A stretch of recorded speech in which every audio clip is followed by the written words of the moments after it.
Hi, ನಮ್ಮ rocking star Yash ಅವರ toxic English trailer ನೋಡಿದ ಮೇಲೆ ನನಗೊಂದು ಕ್ರೇಜಿ ಐಡಿಯಾ ಬಂತು.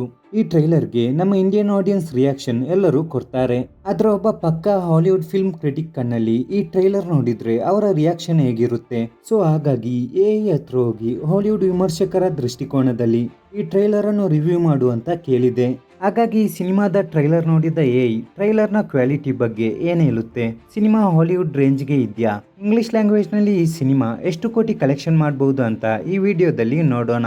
ಇನ್ನು ನಾನು ಮುಂದೆ ಓದುವ ಸ್ಕ್ರಿಪ್ಟ್ ನಾನು ಬರ್ದದ್ದಲ್ಲ, ಎಐ ಬರ್ದದ್ದಾಯ್ತಾ?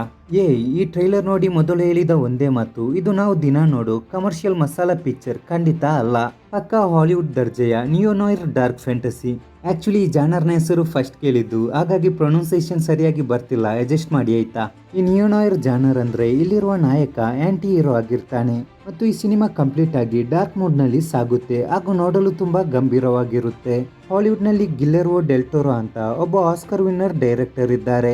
ಅವರ ಮಾಂತ್ರಿಕ ಕತ್ತಲೆಯ ಲೋಕ ಮತ್ತು ಮಾರ್ಟಿನ್ ಸ್ಕಾರ್ಸೆಸಿ ಅವರ ರಗಡ್ ಕ್ರೈಮ್ ವರ್ಲ್ಡ್ ಎರಡನ್ನು ಮಿಕ್ಸ್ ಮಾಡಿದ್ರೆ ಹೆಂಗಿರುತ್ತೋ ಈ ಟ್ರೈಲರ್ ಅನ್ನು ನೋಡಿದ್ರೆ ಹಾಗೆ ಇದೆಯಂತೆ. A fairy tale for grown ups ಅಂತ ಸುಮ್ಮನೆ ಬರ್ದಿಲ್ಲ, ದೊಡ್ಡವರಿಗೆ ಬೆವರಿಸೋ ಡಾರ್ಕ್ ಸೈಕಲಾಜಿಕಲ್ ಕಾನ್ಸೆಪ್ಟ್ ಇದು.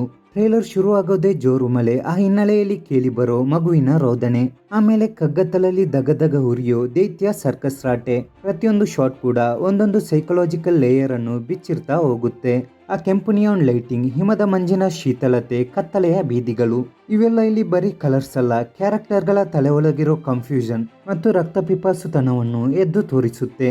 ಇಲ್ಲಿ ಯಶ್ ಕೇವಲ ಒಡೆದು ಬಿಸಾಕೋ ಮಾಸ್ ಹೀರೋ ಆಗಿ ಉಳಿದಿಲ್ಲ, ಹಾಲಿವುಡ್ನ ಡಾರ್ಕ್ ಆಂಟಿ ಹೀರೋ ಆಗಿ ಬದಲಾಗಿದ್ದಾರೆ. ಅವರ ಇಂಗ್ಲಿಷ್ ಡೈಲಾಗ್ಸ್, ಆ ಸಿಗಾರ್ ಸೇದೋ ಗತ್ತು, ಹಿಮದ ಮಧ್ಯೆ ನಡೆಯೋ ನರಮೇಧ ನೋಡಿದ್ರೆ ಇದು ಲೋಕಲ್ ಮಟ್ಟದ ಆಟವೇ ಅಲ್ಲ. ಇಲ್ಲಿ ಟ್ರೈಲರ್ ಕೊಡ್ತಿರೋ ವೈಬ್ ಒಂದೇ, ಇಲ್ಲಿ ನ್ಯಾಯ ಧರ್ಮದ ಕತೆ ನಡೀತಿಲ್ಲ, ಬದುಕುಳಿಯೋಕೆ ರಾಕ್ಷಸರ ಮಧ್ಯೆ ನಡೀತಿರೋ ರಕ್ತ ಚರಿತ್ರೆ ಇದು. ಇನ್ನು ಇಲ್ಲಿ director Geetu Mohan Das international film maker style ನಲ್ಲಿ ಹೆಣ್ಣು ಪಾತ್ರಗಳನ್ನು ಕೇವಲ ಗ್ಲಾಮರ್ಗೆ ಸೀಮಿತ ಮಾಡದೆ ಕಥೆಯ ಅಸಲಿ ಗೇಮ್ ಚೇಂಜರ್ಸ್ ಆಗಿ ನಿಲ್ಲಿಸಿದ್ದಾರೆ. ಟ್ರೈಲರ್ ನಲ್ಲಿ ನಯನತಾರಾ, ಕಿಯಾರಾ ಅಡ್ವಾಣಿ, ಹುಮಾ ಕುರೇಶಿ, ತಾರಾ ಸುತಾರಿಯಾ ಹಾಗೂ ರುಕ್ಮಿಣಿ ವಸಂತ್ ಎಂಟ್ರಿ ನೋಡಿದ್ರೇನೆ ಅರ್ಥ ಆಗುತ್ತೆ. ಇವರೆಲ್ಲರೂ ಈ ವಿಶ್ವವರ್ತುಲದಲ್ಲಿ ತಮ್ಮದೇ ಆದ ಅಸ್ತಿತ್ವಕ್ಕಾಗಿ ಬೇಟೆಯಾಡೋ ಹುಲಿಗಳ ಹಾಗೆ ಕಾಣಿಸ್ತಾರೆ. ಕಿಯಾರಾ ಅವರ ಜೋಕರ್ ಮುಖವಾಡದ ಆಕ್ರೋಶ, ನಯನತಾರಾ ಕಣ್ಣಲ್ಲಿರೋ ಸೇಡು ಪ್ರತಿಯೊಂದು ಫ್ರೇಮ್ ನಲ್ಲೂ ಬೆಂಕಿ ಹೊತ್ತಿಸುತ್ತೆ.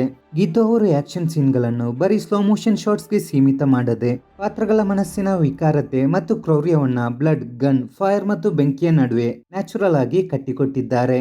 ಒಬ್ಬ ನಿರ್ದೇಶಕಿ ಈ ಲೆವೆಲ್ ನಲ್ಲಿ ರಗಡ್ ಕಂಟೆಂಟ್ ಅನ್ನು ಹ್ಯಾಂಡಲ್ ಮಾಡಿರೋದು ಜಾಗತಿಕ ಕ್ರಿಟಿಕ್ಸ್ಗೆ ಅಚ್ಚರಿ ಮೂಡಿಸಿದೆ ಅನ್ನೋದು ಎಐ ಕೊಟ್ಟ ಬಲವಾದ ಅಭಿಪ್ರಾಯ.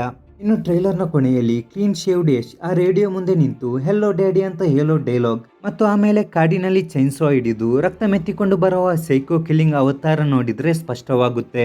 ಅಪ್ಪ ಯಶ್ ಇಡೀ ಅಂಡರ್ ವರ್ಲ್ಡ್ ಸಾಮ್ರಾಜ್ಯ ಕಟ್ಟಿ ಮೆರಿತಿರೋ ರಗಡ್ ಗ್ಯಾಂಗ್ಸ್ಟರ್ ಆದ್ರೆ ಮಗ ಯಶ್ ಅದೇ ಅಪ್ಪನ ವಿರುದ್ಧ ತಿರುಗಿ ಬಿದ್ದಿರೋ ಕಂಪ್ಲೀಟ್ ಸೈಕೋ ವಾರಿಯರ್. ಇನ್ನು ಕ್ಲೈಮ್ಯಾಕ್ಸ್ ನಲ್ಲಿ ಹಿಮ ಪರ್ವತದ ನಡುವೆ ಅಪ್ಪ ಮಗ ಇಬ್ಬರು ಮುಖಾಮುಖಿ ಆಗೋ ಶಾಟ್ಸ್ ಗೂಸ್ ಬಂಪ್ಸ್ ತರಿಸುತ್ತೆ. ಕೊನೆಯದಾಗಿ ಎಐ ಕೊಟ್ಟ ಬಾಕ್ಸ್ ಆಫೀಸ್ ಲೆಕ್ಕಾಚಾರವನ್ನು ನೋಡೋಣ. ಈ ಸಿನಿಮಾವನ್ನು ಇಂಗ್ಲಿಷ್ ನಲ್ಲಿ ಲಯನ್ಸ್ ಗೇಟ್ ವಿತರಣೆ ಮಾಡುವುದರಿಂದ ಹಾಲಿವುಡ್ ಹಾಗೂ ಓವರ್ಸೀಸ್ ಮಾರುಕಟ್ಟೆಯಲ್ಲಿ ಇದು ಸುಲಭವಾಗಿ 30-40 ಮಿಲಿಯನ್ ಅಂದ್ರೆ 250-350 ಕೋಟಿಗೂ ಅಧಿಕ ಗಳಿಸೋ ಪೊಟೆನ್ಷಿಯಲ್ ಹೊಂದಿದ್ಯಂತೆ. ಒಟ್ಟಾರೆಯಾಗಿ ಪ್ರಪಂಚದಾದ್ಯಂತ ಈ ಸಿನಿಮಾ 1200-1500 ಕೋಟಿ ಕ್ಲಬ್ ಸೇರೋ ಎಲ್ಲಾ ಲಕ್ಷಣಗಳು ಎದ್ದು ಕಾಣಿಸ್ತಿವೆ. ಹಾಗಾಗಿ ಟಾಕ್ಸಿಕ್ ಭಾರತೀಯ ಚಿತ್ರರಂಗದಿಂದ ಹಾಲಿವುಡ್ ಜಗತ್ತಿಗೆ ಎಸೆದಿರೋ ಅತಿ ದೊಡ್ಡ ಆಕ್ಷನ್ ಚಾಲೆಂಜ್ ಅನ್ನೋದ್ರಲ್ಲಿ ಎರಡು ಮಾತಿಲ್ಲ. ಸೊ ನೋಡಿದ್ರಲ್ಲ ಹಾಲಿವುಡ್ ಕ್ರಿಟಿಕ್ ಆಂಗಲ್ ನಲ್ಲಿ ಎಐ ಕೊಟ್ಟ ಟಾಕ್ಸಿಕ್ ಟ್ರೈಲರ್ ರಿವ್ಯೂ ಹೇಗಿತ್ತು ಅಂತ. ನಿಮಗೆ ಎಐ ಕೊಟ್ಟ ರಿವ್ಯೂ ಹೇಗೆ ಅನಿಸ್ತು ಅನ್ನೋದನ್ನ ಕೆಳಗಡೆ ಕಮೆಂಟ್ ಸೆಕ್ಷನ್ ನಲ್ಲಿ ತಪ್ಪದೆ ತಿಳಿಸಿ.